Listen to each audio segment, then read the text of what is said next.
Mindfulness Mode, Episode 47. Go out in nature as much as you can. If you live in a city, go to a park.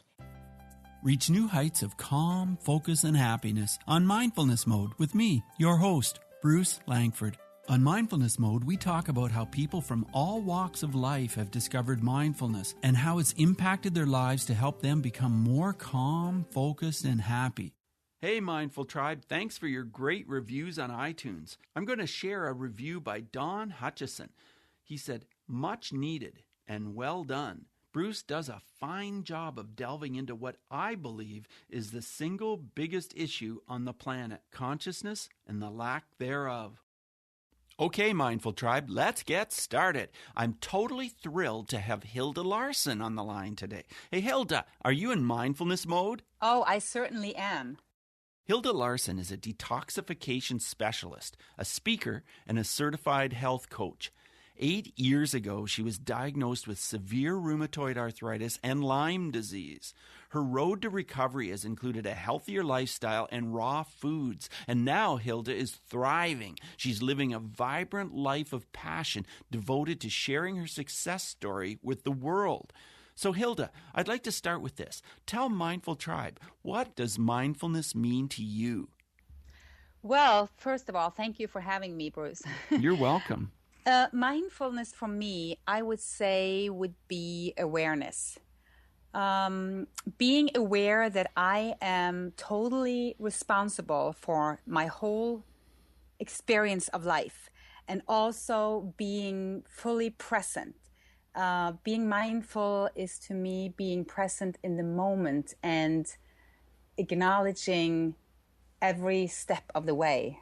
I mean, I see such a great connection between the acknowledging, the presence, and the responsibility that lays within that, you know, like owning it, owning your life. I think that's a lot of what I see in mindfulness. Yeah, I do too, and I really like the way you've described it. Hilde, would you tell Mindful Tribe what inspired you to begin the practice of mindfulness?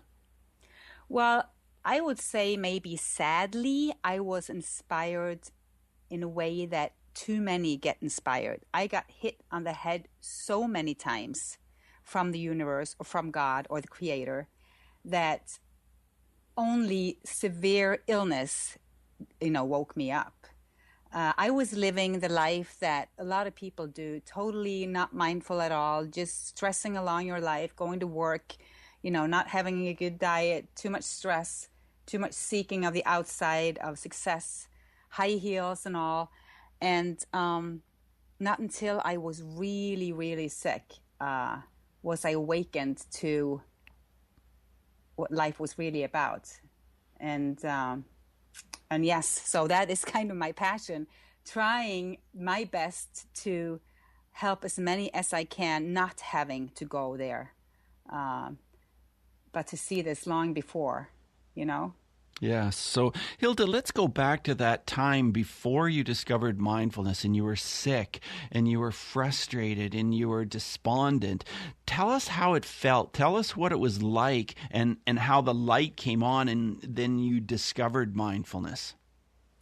Well, Bruce, first of all, you live in a society where you are taught that if you have a problem or you're not feeling well or you're in despair, for any reason, if it's emotional or physical, we have a pill or we have a Band-Aid for it. We want it to go away right away. So I went down that route, first of all. I went to the medicals, I went to the drugs, I went to the hospitals. I was tangled in this whole business of trying to fix something, trying to fix it with a quick fix and not clear healing. I was not listening to my soul at all.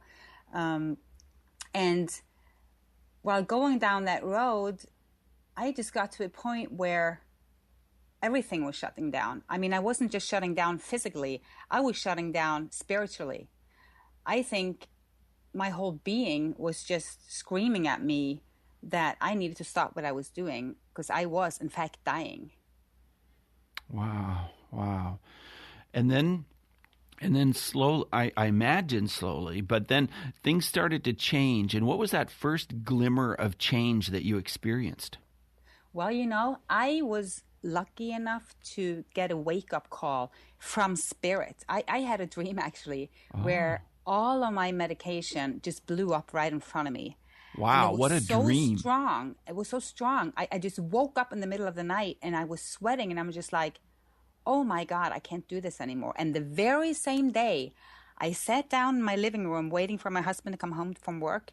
I sat there and I just told him and I said, I'm stopping everything now. Because I had started to go to university to be a journalist. I had gone from one practice to another. I was an interior designer. I was very successful. I went to journalism. I was the person that could do, a lot of different things. Mm-hmm. Mostly, actually, we are, the ones that get really hit the wall. You've used your life full speed to say the least. So I'm sitting there on the sofa and it was just like something clicked. I told him, I'm sitting here now and I'm laying down and I'm stopping all my medications and I'm stopping school. I'm stopping everything. And I'm going to lay here until one out of two things happen. Either I die or I get healthy. Nothing else. That is one dramatic. of those has to happen. Yeah. So what did happen? How did it happen? Well, I died. I feel I died. That's what happened. Oh. I got so sick when I stopped all the medications because then my body was really showing me how sick I was. I wasn't mending anything anymore. Right. I wasn't suppressing any symptoms. Yes. I was just me again, naked. And I got so sick and I got so inflamed. I couldn't even open my mouth because my jaw was so inflamed and I couldn't move. So I just laid there. And did your husband urge you to get back on the meds again then? No, he did not. God bless his soul. Mm-hmm. No, he did not. He was always so supportive. Like he knew, I think my inner strength was I was so particular. I was so clear and so confident in myself that I told him at night because my heart was not beating. For several years, my heart was not beating regularly. It was jumping and skipping beats and all over the place. Oh, like palpitations. Yeah. And I told him when we went to sleep, I said, whatever happens, do not call the ER. And there was no ambulance ever coming to this house. I was just so done. It was like I put this in God's hands. It was just too much, for me to try to figure out. That's the calling that I got. It's just get out of your way, Hilde. Just get out of your mind, get into your soul and your heart. And that's what I mean with mindfulness. It's just like all of a sudden, everything outside me, all the medications and all the hospital visits and everything I've been going through for years was just didn't matter anymore. It was not important. I just didn't care. I couldn't do that. That was not living for me and it was not natural. And being told that I could never get well, that I could never get healthy, that I would get more and more crippled and need more and more special aids, it was not ringing right with my soul. There was just something in me saying, hey, this can't be right. No, I can believe it. And so you were laying there, you were sick, you were inflamed. Was there some voice in your mind telling you, though, that with some kind of mindfulness, you were slowly moving forward? Absolutely. I was so guided to go into that. Well, I started with the Louis Hay, the affirmations. Yes. I was so led to everything that had to do with a meditative state, everything that had to do with stillness, to listening within, changing my inner talk. That was where I started, long before I started the raw food. That was where my journey started. I was led to the soul journey or the spirit journey first. That's what I call it, So absolutely, the mindfulness was a big part of what I was kind of, in a way it sounds negative when I say clinging to, but it kind of feels like that when you're so sick, because it feels like everything that you're kind of walking towards is like a clinging, because you're just, you're reaching with one arm saying, okay, all I can do right now is put my arm out and then just hope that there's something in the other end that's going to pull me, out of this. Right. So Louise Hay was one of the influences that helped you. And when did meditation become part of your life? It became part of my life, I think, maybe the same day that I just sat down. I was led to that. And actually, looking back, I had started, little seeds had been planted in me So before this day, I didn't notice it then, but I can notice it looking back, that I had been implanted with little things like being introduced to meditation and being introduced to Louis Hay. I had been introduced to her before that point. I had been introduced to her while I was still on medication. I just didn't know how important that teaching was going to be to me before, after, Yes. So I have, the two first books that I have from her, the very first one, You Can Heal Your Life. I think it fell apart at the end. I read it so many times. I mean, I was just holding on to it 24/7 for a while. Wow. Yeah. Wow. What a story, Hilde. It really is. And so then when did raw foods become part of this whole picture? Well, the further I went along and read about, healing, I dived into everything. I had one savior, and that was my computer. And thank God for the internet, at that time. Yes. There was no Facebook and no social media like that, but there was Cure Zone and forums where people, were showing up, trying to help each other. So there was a community, because I was totally isolated on the second floor in my home for several years. And totally left to my own trying to untangle myself from what I had entangled myself into. And the raw food was just something that showed up very silently. I think I just one by one step started to take away things that were not that optimal for me, and of course I looked at different diets and I tried, elimination diets and all of this and all of that. But at the same time, the raw was always which sounded to me very strange, but still the most natural. And I'm kind of a fearless person and love to try things. So when I start to do something, I usually dive right into it like a project, like I'm on a mission. But the raw food, it kind of just snuck up on me. It was kind of just, peeking me on the shoulder, saying, "Hey, I'm an apple. Have another one." Yes. So before I knew the word of it, I just had a couple of raw food books. I started watching David Wolf and those guys back in the days, and really, dove into it, and that inspired me. And I mean, that really inspired me, because that rang true. I mean, all of a sudden, I found something that just, instead of getting the beep beep, the red bell or the dreams about medicine blowing up, I was getting this, tingling inside, with a green light saying, yeah, you're onto something. Yeah. So Hilde, explain to us how, to you, raw foods and mindfulness are connected.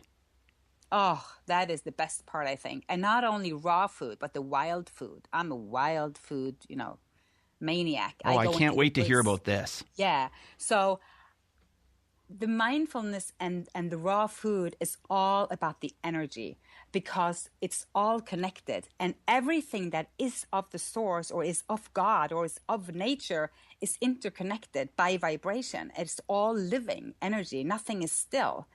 So the way I see it is that the more raw you eat, the more connected you are with yourself and with Mother Earth, and you are, by that, more mindful. You can't separate that. The same way you can't separate the body or the emotions or the soul or the spirit. It's all connected. It's all interwoven. And the more raw I ate, the more detoxified my body got, the clearer my mind was, and the calmer my spirit was, and the more mindful I was. And then to take it to another level, I was guided into the woods through a lot of dreams and revelations. But just from being there and walking barefoot will shift your mind into a natural state of mindfulness. That's why so many go outside hiking and they feel so invigorated afterwards. It's just because they were grounded, they were connected with the negative ions. Right. So when you talk about wild food, I can just see you, Hilde. You're walking through the meadow or through the woods, and you see berries or you see some kinds of foods there that you can eat. Is that right? Can you explain more about what that's like? Yeah, I mean, that's one of my passions. I have connected with the wild edibles in form of what we call weeds. Most of us call them weeds, like dandelions, plantains, stinging nettles, ground elders. I mean, most people even know what that is, but they see them as backyard weeds. nature has provided these things for us. They're the wild greens. They are the herbs. And when you talk about raw food and vibration, and you go to the wild foods like that, the greens, you can also go to the berries. Of course, there are wild berries today, but where I live, mostly I have the greens. Their nutritional making and their vibration, they're authentic. I mean, nothing almost that we grow today are authentic or is authentic like the wild. And the energy, I mean, you can't even compare them. I pick them right there and then. I take them home, I put them in my smoothie, and I drink it. So within an hour of them living out in the woods, in the free, they're in my body. And the nature and me, actually, it maybe sounds crazy, but we are connected like that. And food is so much more than what you can break it down to be in nutritional wise, like vitamins, minerals, amino acids, lipids. So much more than that. We're talking energy, vibration. Yeah, and I can see how nature is a huge part of this. So you live in beautiful Norway.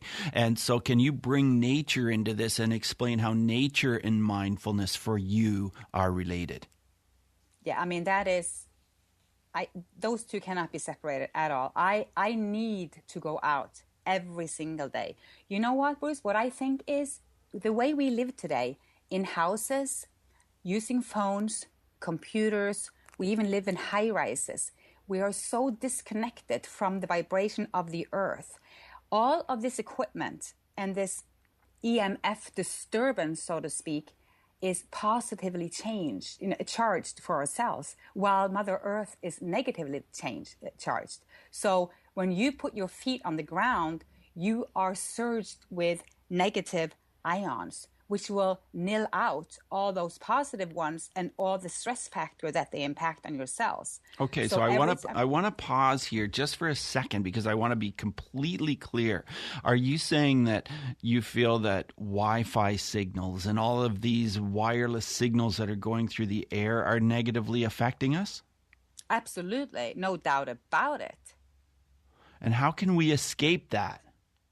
What we can do, well, there are some devices, and that's, I think, is a whole show in itself, but there are a lot of devices that you can do that will disturb all those signals, and protect you. But nothing can do what Mother Earth can do. We are supposed to live on the earth, in the wild.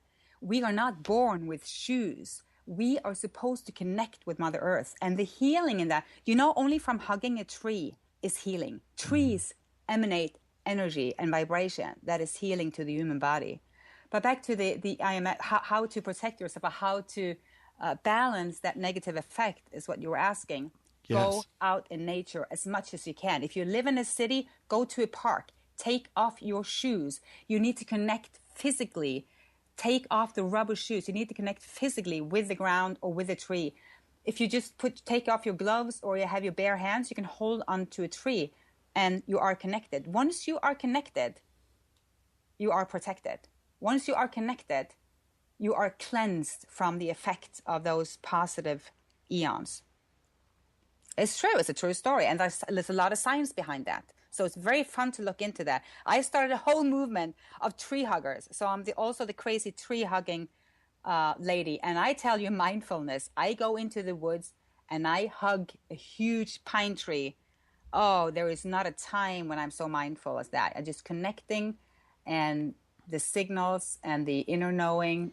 I mean, everything. You can't get at that in an office. No, and I just love hearing you describe this because it makes me feel like I want to run out of my studio and go into the woods. And I have right outside my window beautiful trees and woods and a ravine, and I could just run down there. And I love nature myself. So I love how you're bringing mindfulness and explaining to us how mindfulness is a huge part of this. So Hilde, when did you start sharing this with others and you became a detoxification specialist? And tell us about that.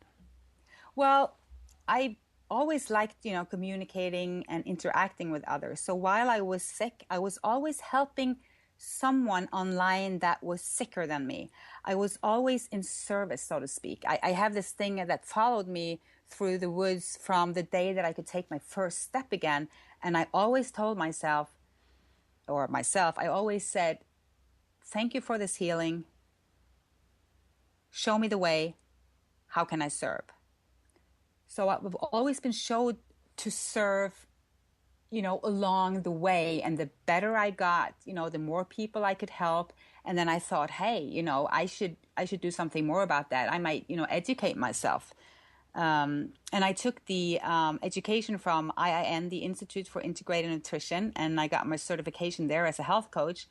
And then the more I got into the raw food, detoxification, and I met the beautiful Dr. Robert Morse, which was my mentor for years. He's a dear friend of mine. And he has the International School of Detoxification in Florida. And I was, as I was good enough to travel and starting to get really well, I was just drawn to doing that. And all along, I've been helping people. But now I made it into my business. Right. And so your road to recovery, I can just see how you've just gradually improved. But I want to talk about discipline and boundaries. How did you make sure that you kept improving and that you didn't sink back into that other life? Well, that is an interesting question, because I see people around me all the time. And now as a coach in my professional life, there are so many people, sadly, that we have it's like we have a problem. We're so conditioned to differentiate between good and bad, or easy and hard. And when the road is considered hard or not as easy, it's harder to do. I was lucky because within me, I really never had that. I mean, you could hit me and say, okay, this is what you need to do. Okay, well, it's going to be hard. So, well, you're not going to like it. So, and it's not going to taste good.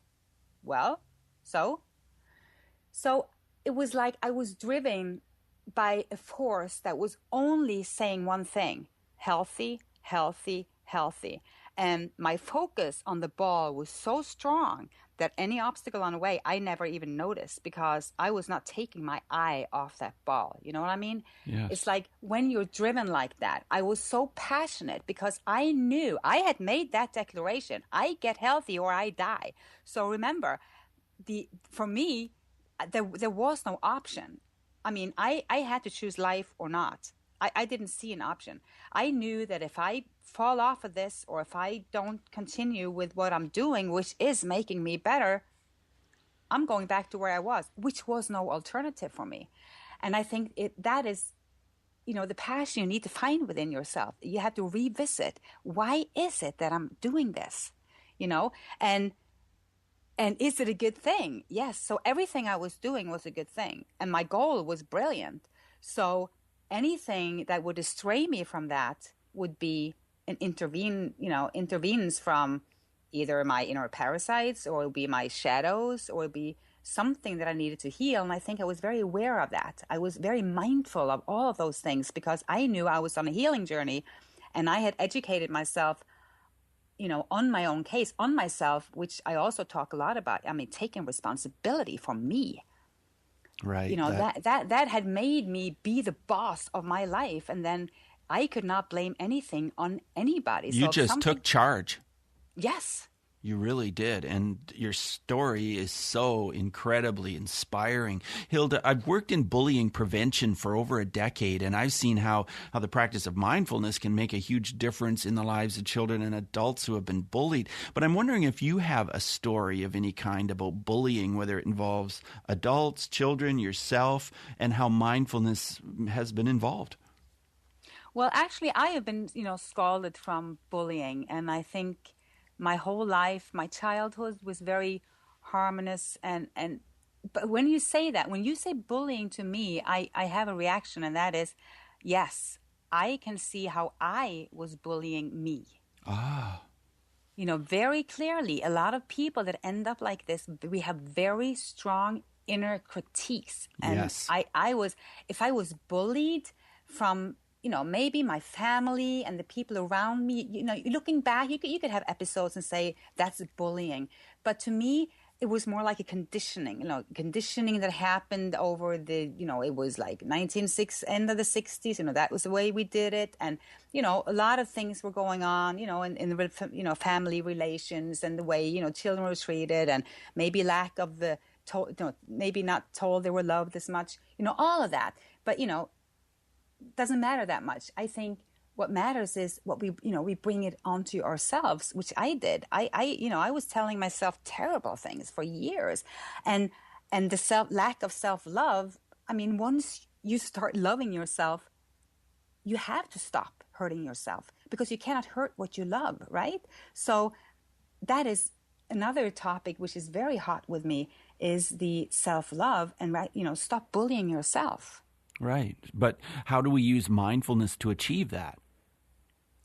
Well, being present and focusing within will shred every need of the ego to attack, I think, or to analyze, or to look at the lack of, and all of those feelings. And I think once you get into that space of gratitude, because that is a big word, then whatever you focus on grows, right? So the more that I see I can help people to get into the mode of being in that aware source, and being mindful about everything in your day, just thing by thing, then all the clutter that you use because you're in pain, it will just shred away. Yes. And how do you feel that gratitude and mindfulness are connected?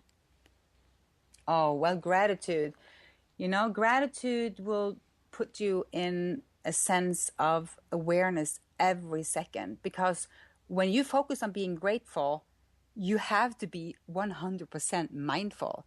You cannot be lost in anything else when you're grateful. Plus, it is a feeling, right? It's not a mindset. Gracious or gratefulness is a feeling. And once you connect with those good feelings, you're always grounded in yourself. You cannot go with a sense of feeling gratitude and at the same time be stressed out over something, or lose your mind into a fight or something that is going to lead you or stray you off from the focus, right? Yes, right. Hilde, I think every cell in your body is mindful. I just feel like you have such a great sense of mindfulness, and how, we talk about nature, we talk about raw food, we talk about gratitude, but to you, all of those things are one. They're all connected. Am I right? Yes, they are. And isn't that amazing? Yes. It's like this wheel, this ball of nature. It's like everything is connected. It's just like one big pulse. And yeah. That's what I'm feeling from you. Hilde, my next questions are part of the multi-mode round. Just short 30-second answers are perfect. Here's the first one. Who is one person who has influenced your mindfulness practice? Oh, I would say Eckhart Tolle, probably the first one. Oh, I love him. How has mindfulness affected your emotions?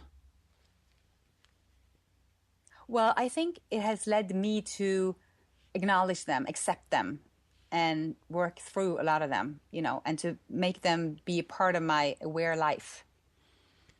Hilde, tell us how breathing is a part of your mindfulness practice. Oh, I had to learn to breathe again. I was breathing so shallowly, I was not even aware of it. And breathing, pranayama, has been a great practice for me. And I've done rebirthing. Oh, great topic. I love breathing.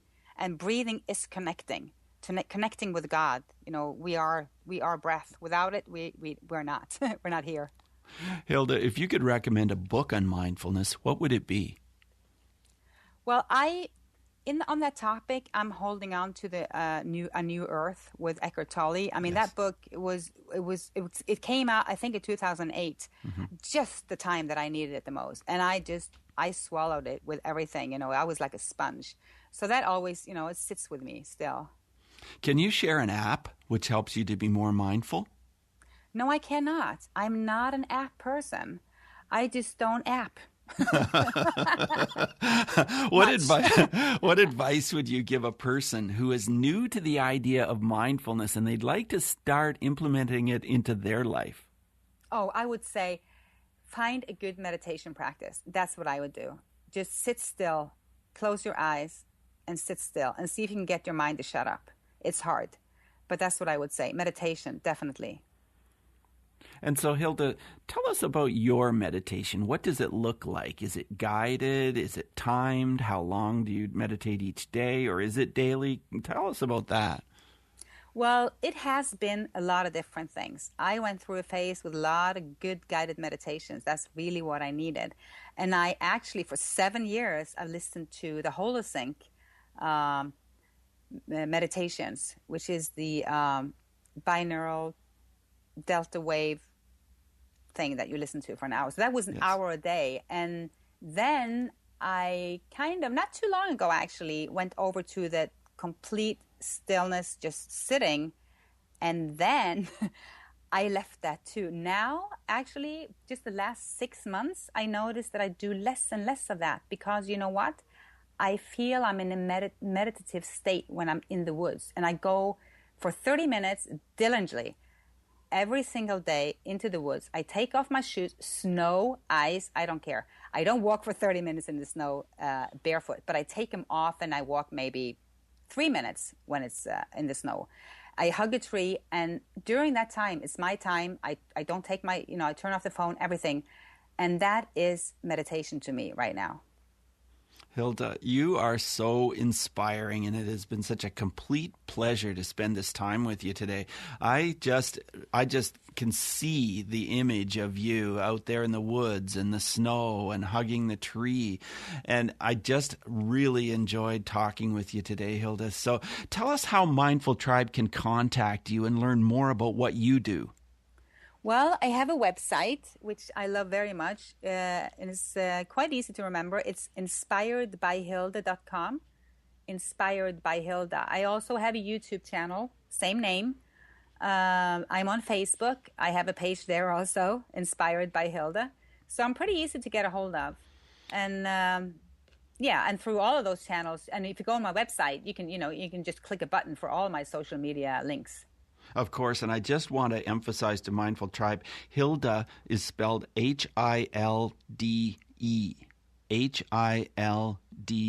So remember, inspiredbyhilde.com, and be sure to visit the website because Hilde is this is just the tip of the iceberg. I just feel it. There's so much that Hilde has to offer. So thank you once again for being with us here on Mindfulness Mode, Hilde. Well, thank you for having me. And as a last note, I just want to say that if you subscribe for my newsletter on the website, I keep sending up, goodies like videos or free ebooks. I have a couple of free ebooks out and videos that I've done.